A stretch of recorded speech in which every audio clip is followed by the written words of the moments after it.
Imagine for a moment that you are a judge presiding over a complex case in a busy courtroom.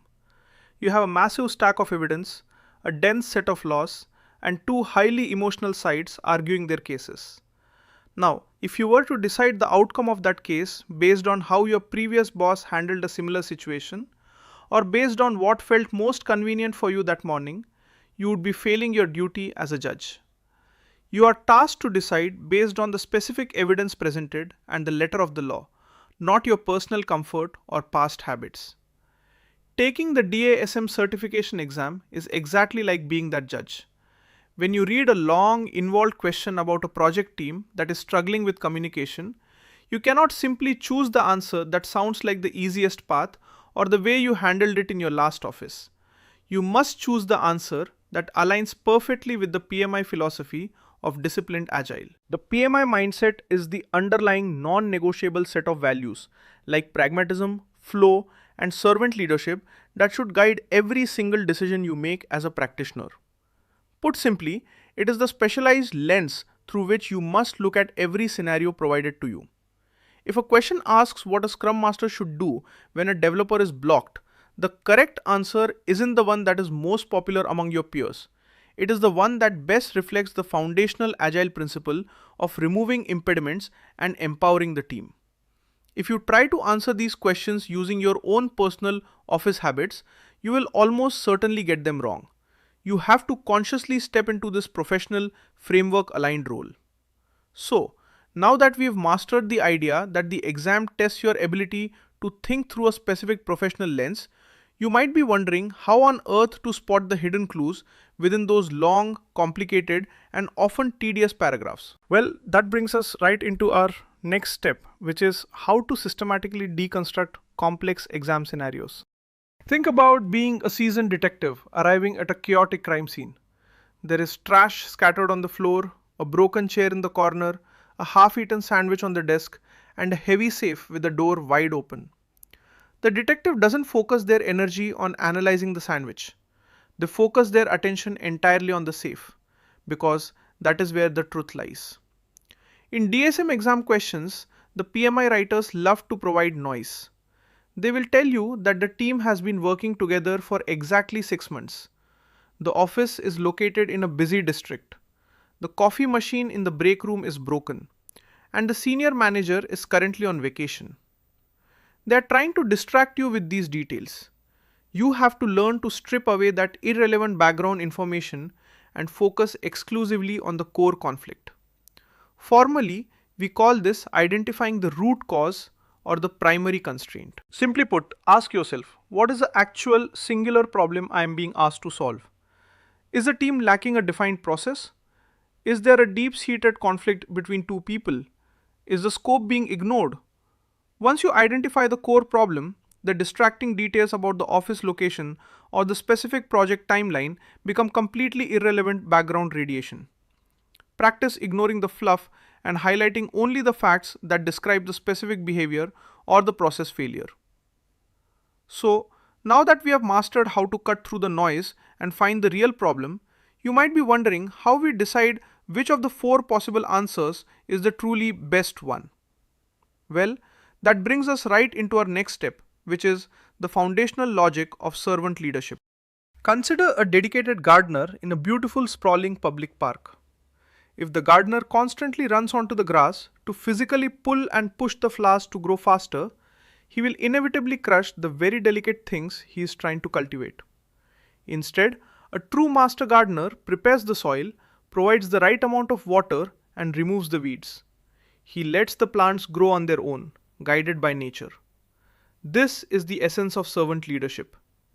The formal definition is a leadership philosophy where the primary overarching goal of the leader is to serve the team by removing obstacles and fostering an environment of autonomy. In simple terms, the Scrum Master's job is to protect the team from chaos, not to command them like a drill sergeant in a boot camp. On the exam, if you see an answer that says, the Scrum Master told the team they must work late to finish, it is almost always wrong. If you see an answer that says, the Scrum Master talked to the team to understand what was preventing them from finishing, that is your gold standard. PMI will always favor the choice that empowers the team to solve their own problems over the choice where the leader takes over and micromanages the output. So now that we have mastered the rule that we must always favor team empowerment over leader intervention, you might be wondering how to balance that with the need to follow a structured process. Well, that brings us right into our next step, which is the principle of pragmatism. Imagine you are hiking through a mountain range and you come to a deep, rushing river. You have a map that says, cross here using the bridge. But when you finally arrive, the bridge has been washed away by a storm.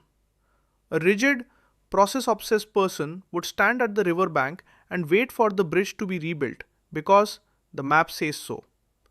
A pragmatic person looks for a shallow spot to wade across, finds a fallen log, or walks downstream to a safer crossing.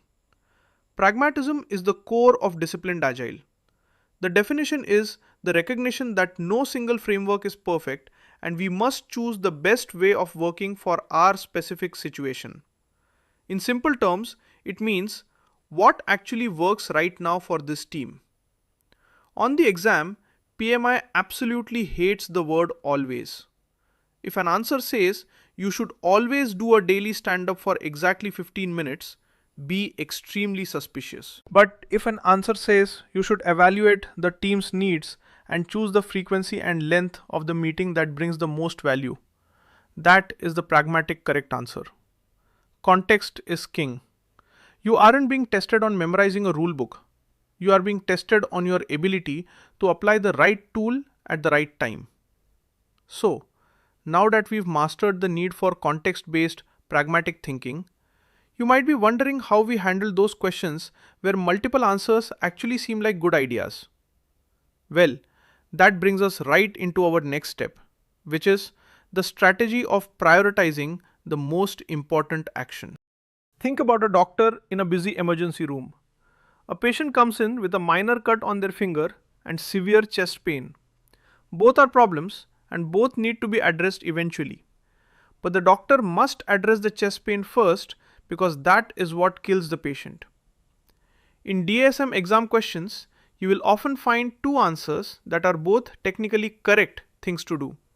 But one of them is the first, most logical or most important step. This is the hierarchy of actions. PMI expects you to understand that we analyze before we act. We communicate before we escalate. We support the team before we blame the environment.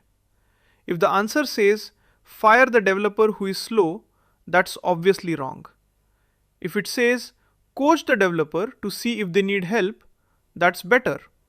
And if it says, analyze the root cause of the team's low productivity before taking any specific action, that is the best answer. Always look for the action that is the most logical first step. Do not jump to conclusions. Gather information, support the people, and then adjust the process. So now that we have mastered the logic of choosing the most professional, proactive first step, you might be wondering how we stay calm when the questions start to feel repetitive and draining. Well, that brings us right into our next step, which is the importance of maintaining an objective mindset. Visualize a professional sports referee during a heated, high-stakes championship match. Thousands of fans are screaming, players are arguing, and the intensity is through the roof. If the referee gets caught up in the emotion of the crowd or the intensity of the players, they will start making bad, biased calls. They have to remain entirely objective, looking at the game only through the cold, hard lens of the rules and the facts on the field. Your mindset during the exam must be the same. When you feel frustrated because a question seems to contradict your real-world experience, you must step back and breathe. The exam is not measuring how good you were at your last job. It is measuring how well you understand the Disciplined Agile framework. Stay objective. Do not let your past frustrations with difficult stakeholders or slow processes cloud your judgment. Treat every question as an isolated puzzle that only requires you to apply the agile principles we have discussed. By remaining detached, calm, and analytical, you avoid the trap of personal bias and you allow the correct PMI aligned answer to become obvious. We have journeyed through the lens, the noise, the leadership, the pragmatism, the hierarchy of actions, and the objective mindset. You are now prepared to walk into that exam and think exactly the way PMI needs you to think to succeed.